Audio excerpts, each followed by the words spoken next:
once again and welcome to the Chamber. Now this morning we are asking, is it religious discrimination to compel Muslim students to attend morning devotion in missionary schools? The Chamber focuses on the raging debate, the compulsory church service policy compelling Muslim students to partake in morning devotions in missionary secondary schools.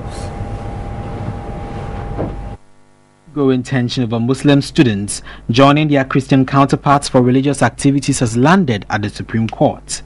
It began with a notice from the Ghana Education Service directing all students in missionary secondary schools to attend morning devotion sessions as directed by their schools. The move, according to the Public Relations Director of the GES, Charles Parker Alote, would encourage students to strive towards national unity despite whatever faith they practice. The Muslim community in the Western region registered their displeasure in a demonstration exercise over the compulsory direct. To put the matter to rest, the Ghanaian Geshoni Lamte is invoking the original jurisdiction of the Supreme Court to stop the government, educational and other institutions from forcing their Christian faith on other faiths. Plaintiff has, through the Attorney General, sued all government agencies practicing what he deems as an affront to minority groups' right to freedom of association as enshrined in the 1992 Constitution of Ghana. Is it unlawful for students attending mission schools falling under the aegis of the Ghana Education Service and the Ministry of Education to be compelled to partake in religious activities as stipulated in school rules?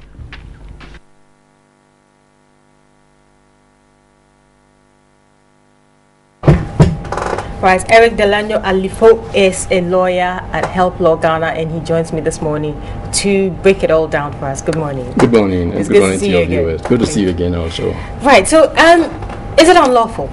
We watched the video, you know what's going on. Is it unlawful? Yes, it is unlawful for the state to force people to practice other religions. People should be given the opportunity and the choice to select whatever religion they want to practice. So generally, it is unlawful if the state is forcing people in any way, or any agency of the state is forcing people to practice religions other than theirs. Okay, so does it matter then that certain institutions, academic institutions, are founded and built and being under the umbrella of certain religious mosques, and I'm sure they have laid down rules and principles and values that they follow. So if you are looking to attend such an institution, at which point does the law and your freedom to practice whatever religion meet? Yeah, the way it works is that the Constitution actually enjoins the state to respect the religions of everybody in whatever choice anybody is making. But if it is a private institution, the missionary schools, I think that in their nature they are private.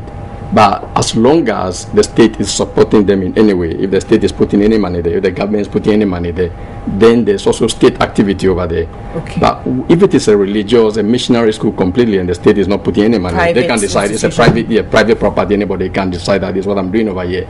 And when you come, you have to comply with our rules and regulations. But as long as people can prove that the state is supporting the institution, so if there's any state funding that is going there, generally these laws are in the constitutions. But you just mentioned the Constitution as giving everybody the freedom to practice whatever religion they choose. So how does it matter whether it's a private or public institution and they have laid down rules? And isn't the Constitution supreme? Yeah, actually what the Constitution says is that, let me quickly look at Article 12 of the Constitution. If you permit me, I'll just read briefly, saying that the fundamental human rights and freedoms enshrined in this chapter shall be respected and upheld by the executive, legislature, and judiciary, and all other organs of government and its agencies, and where applicable to them, by all natural and legal persons in Ghana. So you see, it is a state that is enjoined by the Constitution to respect these rights.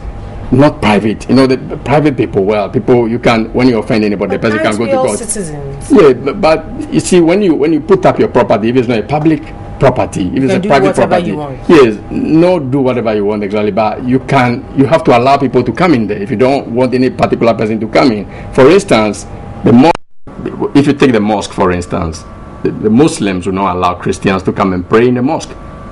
Just as Christians will not allow Muslims to come and pray in their chapel. Right. So it means, because those are private properties, it's not state property, it's not government property. So if it's a state property, it's a private property, you can restrict people from coming in. Okay. So if the missionary school, if it's a Roman Catholic school, and they are fully supporting it, and they say, this is our school, we have built it, this is the way we want to run it, I don't think there will be problem. But whereas the state puts any money in there, then the state, because the state is enjoined to respect the rights of Muslims and all Christian groups, religious groups, the state has to make sure that once I'm putting money to support this particular institution, the institution has to also respect the right. That's what the Constitution says. All agencies of state and all natural persons as applicable to them. But you see, basically, the issue is that these laws are made in the Constitution. It is the courts that explain them, they interpret them, and the court is the one that when cases go to court and the court interpret the cases, they become laws as well. Where in developed jurisdictions, whenever the courts make landmark decisions, they amend their constitutions and they put them in the Constitution. So the law is there. It is in the Constitution, clear, everybody can read. But where we have misunderstanding, controversies about the law, it is the court that has to explain. When the court explains it, yes, the court explains it, we have to take it as explained. And if the parliament or if the nation likes, well, then they make an amendment, a clear amendment that will make it, yes. Okay, so now this directive by the GES, is it in any way discriminatory? Yeah, I think so. I think so personally, because as long as the morning devotion is a Christian activity, I think I have a problem with that. Unless again, as I said, unless those schools, those institutions private. are private, purely private, where the state is putting money through the Ministry of Education, you cannot force people to go and practice a particular. Are these missionary schools private or public? I think that originally they were private, but I want to believe that the state is supporting them in some ways. As long as the state is supporting them, they cease to become private, completely private. They are now some quasi. Okay. So then you'd say that they are right in enforcing this GES law?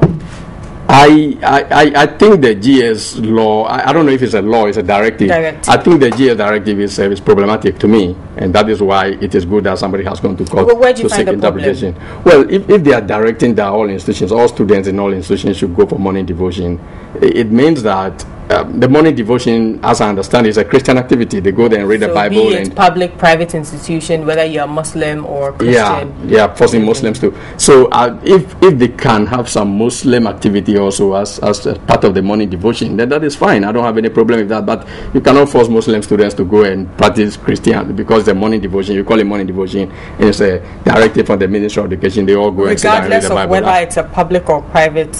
No, if it is a private, it is different.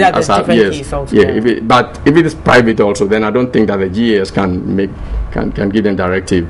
So I'm not too sure about that. We're talking about public schools in this regard. Yeah, public schools and schools that are quasi-public, because they may be private from the beginning, but the state is supporting them. Yeah, from the state. Yeah. So what would you be looking to? What's the outcome you're expecting from this? Well, I don't want to also prejudice the case. I'm very anxious to see how the court is going to interpret it. But when you look at that jurisdiction, developed jurisdictions, I think that they have given the right. In fact, we shouldn't even be forcing people to pray when they want to start programs, pray in a particular way necessarily, or go to schools and pray and all of that. They should just leave people to come and study. That's it. If anybody wants to study Bible, study Bible. If you want to study Quran, study Quran. Nobody should force anything on anybody. So you're saying that a student should be able to reject being forced into a particular religious service. But if you're attending a missionary school. Yes, except that I think that it should be done orderly. There should be a way for them to reject it in an orderly manner. It's not like particular students. What's the way forward? Well, maybe that is why, if the Constitution takes care of it, or if the courts explain it, and then they know that this particular group of students. Then we all know which. Yes, if they think that at a particular time of the day, especially, for instance, in the morning, when Christian students are going for devotion, then other students will also go for something else. So there will be discipline, there will be order. It's not that people are going to church or mosque and other people are relaxing. Exactly. They shouldn't create that opportunity for somebody to say, well, I'm not a Christian, so for me, I can walk around anyhow. But it should be orderly. There should be a way that people can reject it nicely, politely, and do something else. And, that is what I personally would recommend. Would you say this is a good test case? Yes, it is. It is, obviously, it is. We are not testing the laws in the court. That is a problem here. So we need more of such we need people to go to court more and more, go to Supreme Court and challenge some of these things. And when you see when the courts rule, they become law. But it's basically case law, what we call case law. You see, but in jurisdictions that are quick to adapt, when the courts make decision, landmark decision, they quickly amend the constitution and they put in the constitution. Then it becomes clear. However, here the courts have made decisions, landmark decisions, for instance, in the Shraj investigation case and all of that, and they are still just case laws to be studied. Because if it is a case law, the Supreme Court is not bound by its own decision, previous decision. They can change it, but where it is put in the law, they have made a decision and they have put it in they have published it, they have amended the constitution. It becomes an amendment. You can name it any number of amendments at all. It becomes law also on our books, and I think we should go to court more and more. People should be encouraged, and the filing fees in the court should come down so that people will be encouraged. Yes, anybody who wants to go to court can run to court. Right. Yeah. Okay. Thank you so much for your time this morning. We look forward to the outcome of this case, and maybe we can discuss it more in detail when we have a judgment. Thank you so much for your time once again. Mr. Eric Delano Alifo is a lawyer at Help Law Ghana, and this has been The Chamber.